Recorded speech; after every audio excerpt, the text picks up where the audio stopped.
WBC heavyweight world champion Deontay Wilder was arrested and charged with a second-degree misdemeanor marijuana possession on Wednesday, which is yesterday, in his hometown of Tuscaloosa, Alabama. He was later released on a $1,000 bail.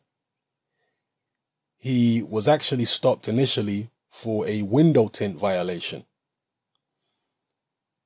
Now we know that marijuana obviously is not a performance-enhancing drug. Is Deontay Wilder puffing the magic dragon? In fact, that's not even a metaphor for marijuana in some places, but still, it's a metaphor for harder drugs. But still, is Deontay Wilder using marijuana?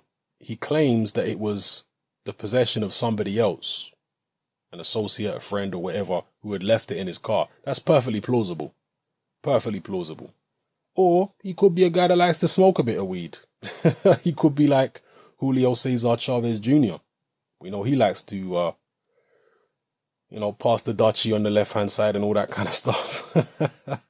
So is Wilder also getting high, smoking weed? Who knows, man? In boxing terms, yes, you can get in trouble for testing positive for marijuana, but as it's not a performance-enhancing drug, you don't tend to get lengthy bans from the sport or anything like that for testing positive for marijuana.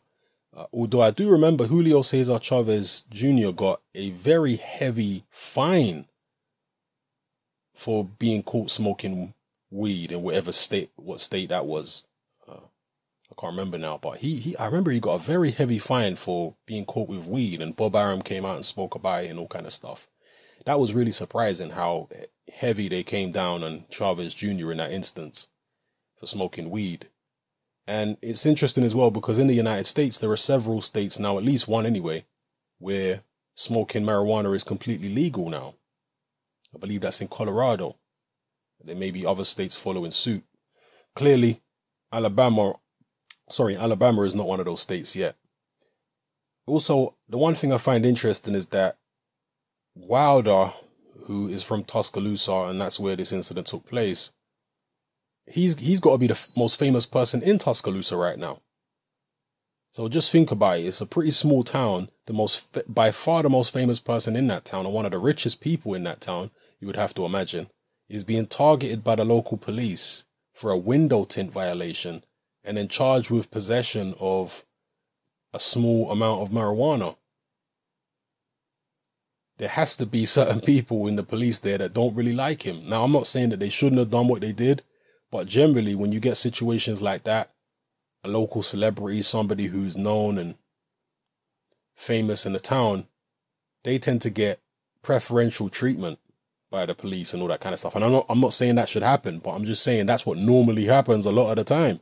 So for Wilder to not get that preferential treatment, maybe he has issues with certain people in the police department in his hometown. Who knows? Anyway, what do you think of this, people? Wilder getting caught and charged for marijuana possession. Is he smoking? Is it somebody else's? Does it even matter? Maybe recreational drugs like marijuana, which is, again, classed as a soft drug, maybe it can help certain fighters in between fights. Or maybe it's a hindrance. Let me know what you think, people. It's happening. I'm out.